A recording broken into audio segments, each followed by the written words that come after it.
তিনি স্রাংসাল মেতাलनि सास हालमारि তিনি ইন্টারন্যাশনাল ওয়ার্কার্স ডে হাইকেবা মে দিবস হनै ফালাইजागो অবনরগै প্যারাডাইস চমনি ও সিআইটিউ नि বখাক্তै কাইসা পান্না সংজাজাखा आ पान्दा कगनारखा एलओपी हाइकेबा एमएलए जितेंद्र चौधरी। আমি প্রথমেই আপনাদের সকলকে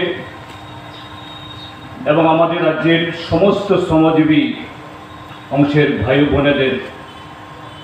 আমাদের রাজ্যের গণতান্ত্রিক আন্দোলনের তরফ থেকে এবং আমার ব্যক্তিগত তরফ থেকে শুভেচ্ছা জানাচ্ছি। তার সাথে আমাদের রাজ্যের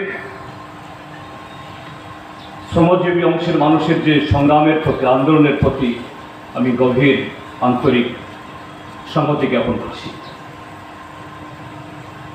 আমার আগের বক্তাগণ সকলেই শ্রমিক আন্দোলনের সাথে যুক্ত, খুবই সুন্দরভাবে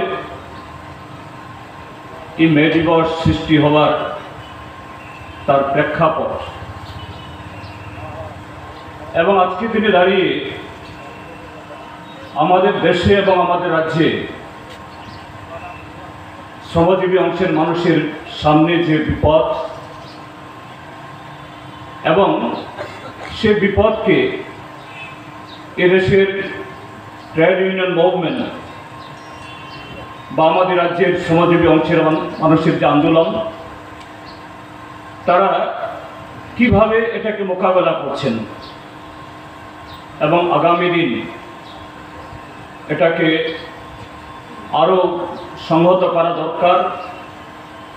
আরও মজবুত করা দরকার, সেগুলো তারা ব্যক্ত করেছেন। আমি সেদিকে যাব না। আমি যেটা বলতে চাই যে বছর 2024 সাল যে আমরা এই আন্তর্জাতিক শ্রমিক সংহতি দিবস আমরা উদযাপন করছি, এটা সেই 1886 ইংরাজির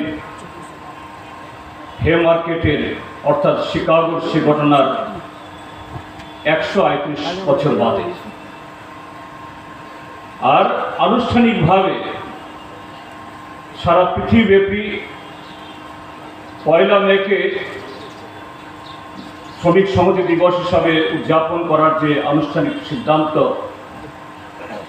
বা যে উদযাপন শুরু হয়েছে তার এবছর 135তম বছর। আমাদের দেশের অভিজ্ঞতায়, জাতীয় জীবনের অভিজ্ঞতায় এই বিগত প্রায় 140 বছরে আমাদের এই যে আন্দোলন শ্রমজীবী মানুষের অধিকার রক্ষার, এটাকে আরো মজবুত করার, তার চেহারা, তার স্থিতি আজকে আমাদের জাতীয় জীবনে কোন পর্যায়ে? সেই 1890 খ্রিস্টাব্দে মে দিবস শ্রমিক সংহতি দিবস উদযাপিত হওয়ার পর তখন আমাদের দেশ পরাধীন ছিল। প্রায় সেই সময়েতে, সমকালীন সময়েতে আমাদের দেশেও একেবারে আসমুদ্র হিমাচল সেরকমভাবে না হলেও দেশের যে সমস্ত প্রান্তে শ্রমিক ঐক্য গড়ে উঠেছিল, একদিক থেকে সাম্রাজ্যবাদের বিরুদ্ধে সংগ্রাম, আরেক দিক থেকে শ্রমিকদের অধিকার আদায়ের সংগ্রাম, সেই সংগ্রামে আমাদের দেশের বিভিন্ন প্রান্তেও লাল পতাকা উত্তীর্ণ হয়েছিল। এবং আমরা জানি এই যে আজকে আমাদের দেশের শ্রম আইন যে মোদী সরকার ভেঙে দিয়েছে, 4টা শ্রম কোড তারা তৈরি করেছেন, যদিও এটা পাঞ্চালীদি বলেছেন এখনো সেরকমভাবেও এটাকে তারা প্রয়োগ করতে পারেননি। প্রত্যেকটা বছর সারা পৃথিবীতে শুধু ট্রেড ইউনিয়ন না, আমরা যারা গণতান্ত্রিক আন্দোলনের সাথে যুক্ত আছি এই রাজ্যের মধ্যে, সমস্ত সংগঠন, সমস্ত সংস্থা আমরা এই দিবসটাকে উদযাপন করি আন্তর্জাতিক শ্রমিক সংহতি বা শ্রমিক ঐক্য দিবস হিসাবে। ত্রিপুরার প্রেক্ষিতে আমি মনে করি যে এই আন্দোলনকে আগামী দিন শুধু ইলেকটোরাল অর্থাৎ আমরা যখন যে রাজনীতির কথা বলি তার মধ্যে সংসদীয় পক্ষ বিপক্ষ এই কথাগুলো সেখানে চলে আসে, কিন্তু শুধু শ্রমিকদের স্বার্থ রক্ষার প্রশ্নে এটাকে আরও কীভাবে, এখানে সিআইটি সভাপতি মহোদয় এখানে বলেছেন যে 10টি ট্রেড ইউনিয়ন এই যে নয়া উদারবাদী ব্যবস্থা তৈরি হওয়ার পর বিগত 30 বছরে প্রায় 23টি সর্বভারতীয় ধর্মঘট উদযাপন করেছে। সেখানে কিছু কিছু সংগঠন প্রাথমিকভাবে এগিয়ে এসেও পরবর্তী সময়ে পিছিয়ে গেলেও সে সমস্ত সংগঠনের যারা সদস্য তারা এর থেকে বিযুক্ত হতে পারেননি। সেই কারণে মোদী সরকার অনেক কিছু করতে চাইলেও সেটা করতে পারছেন না, আবার কিছু করছেনও। কিন্তু আমি মনে করি সেইটুকুতে আমাদের আত্মতুষ্টি লাভ করলে চলবে না। এটাকে সত্যিকারের শ্রমিকদের ঐক্য, শ্রমিকদের স্বার্থ রক্ষার জন্য, অধিকার রক্ষার জন্য এটাকে আরো কি মজবুত করা যায়। আমরা যদি আমাদের রাজ্যের অভিজ্ঞতা দেখি 2018 ইংরেজিতে এখানে সরকার পরিবর্তন হওয়ার পর অসংখ্য ফার্ম অপারেটর, এগ্রিকালচারের ফার্মে যারা কাজ করেন, permanent labour, casual labour, anganwadi worker, anganwadi helper, তাদেরকে ছাঁটাই করে দেওয়া হয়েছে। হয়তো কিছু কিছু ক্ষেত্রে কোর্টে গিয়ে তারা কিছু জাস্টিস সেখানে পেয়েছেন, কিন্তু বেশিরভাগ ক্ষেত্রেতে যারা এইভাবে কাজ হারিয়েছেন তারা কিন্তু তাদের অধিকার ফিরে পাননি। তো এই ক্ষেত্রে দাঁড়িয়ে রাজ্যে গণতান্ত্রিক ব্যবস্থাতে যে কোনো দলের সরকার আসতে পারে, ভোট যাবে আসবে, সরকার তৈরি হবে, ভাঙবে, কিন্তু শ্রমিকদের অধিকার এইভাবে যাতে কোনো সরকার সেভাবে ভাঙতে না পারে, সেখানে কর্মসূচিগত এই ঐক্য এটাকে আরো মজবুত করার মধ্য দিয়ে শাসক গোষ্ঠীর যাবতীয় শ্রমিক বিরোধী, শ্রমবিরোধী তাদের নীতি, তাদের উদ্দেশ্য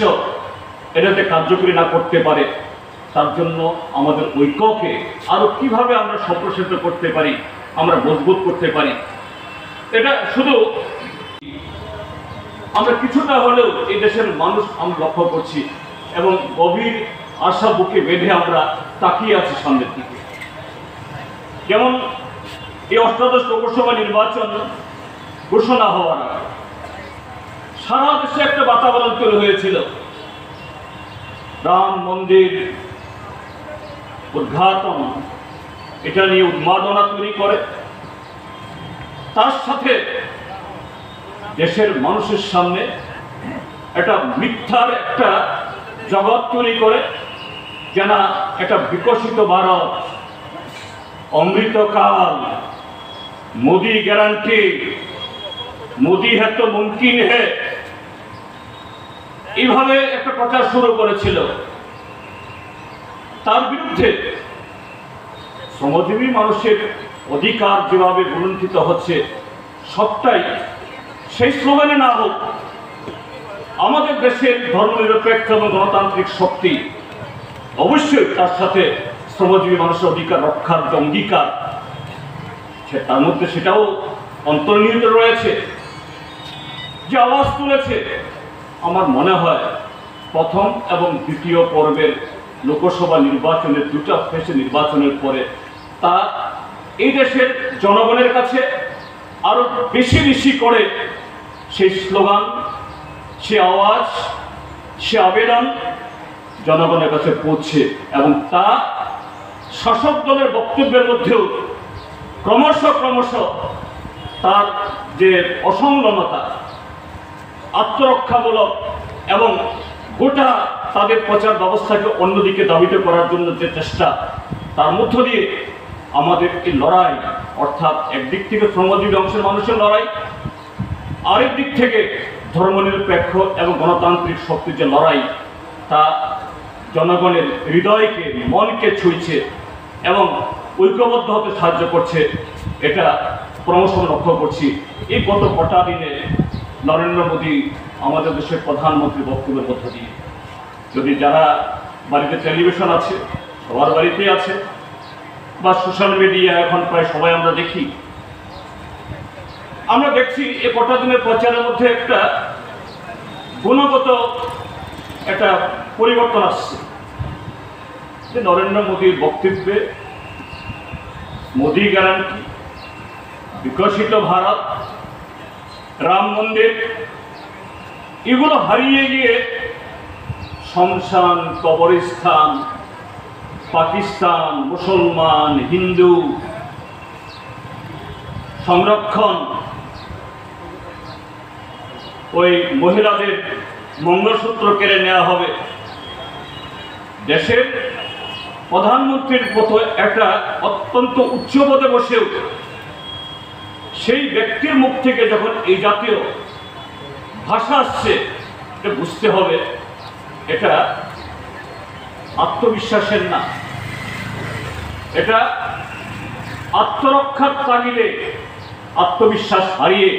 দেশের শাসক দল, যারা এই দেশে গত 10টা বছর শ্রমজীবী অংশের মানুষ সহ এই দেশের 140 কোটি মানুষের উপর যারা স্টিম রোলার চালাতে চাইছে বা চালিয়েছে, তাদের বিরুদ্ধে এই দেশের মানুষ অন্তত একটা স্লোগান তুলতে পেরেছে। এতে সেখানে বলা হবে না, নানাভাবে হুবহু তার বিধি রচনা করে ঠিক সেরকমভাবে আমাদের দেশের কল কারখানায় বা শ্রমজীবী মানুষের উপরে তার প্রয়োগ না করতে পারলেও তার